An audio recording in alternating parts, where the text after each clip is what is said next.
Henson Ange, followed by Justin Holstrom, Jason Tetlow, Thomas Philippides, number 659. Thank you. Please proceed. Yeah. My name is Henson Ong. Forgive me, English is not my first language.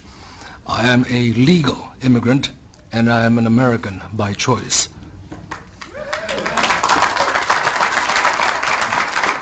Thank you for giving me this opportunity to express my opinion and give my testimony in opposition to the majority of the proposed bills which do nothing to deter future crimes. Gun control does not work.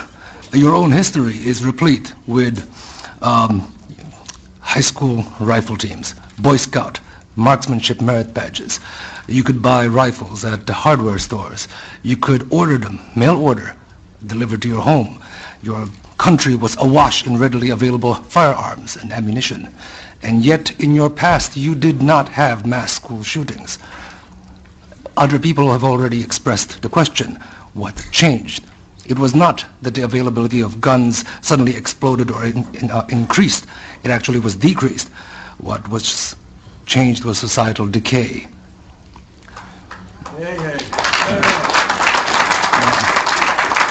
If gun control actually did work, Washington, D.C. and Chicago would be the safest cities in your nation, but it is not.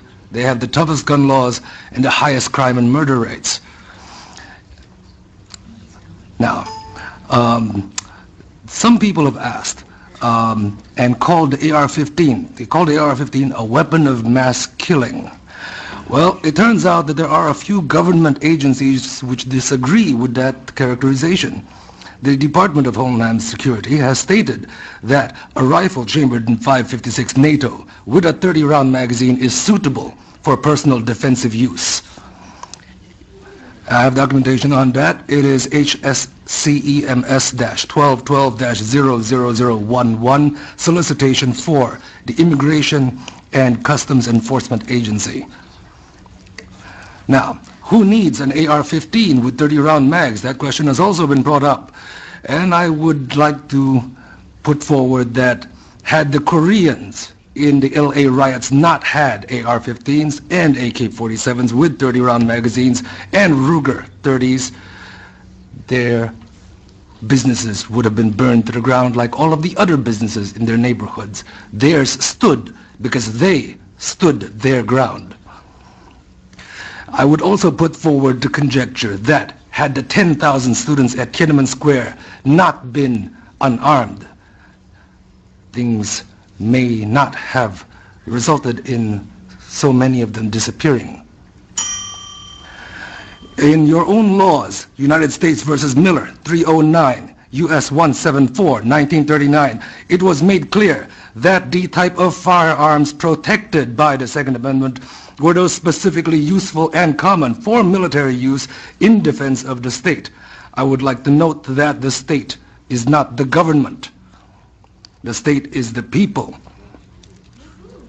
In Lewis, excuse me, Mr. Ange, if you would. In Lewis versus United States, 1980, it is stated that the Second Amendment guarantees no right to keep and bear a firearm that does not have some reasonable relationship to the preservation and efficiency of a well-regulated militia. It has nothing to do with hunting.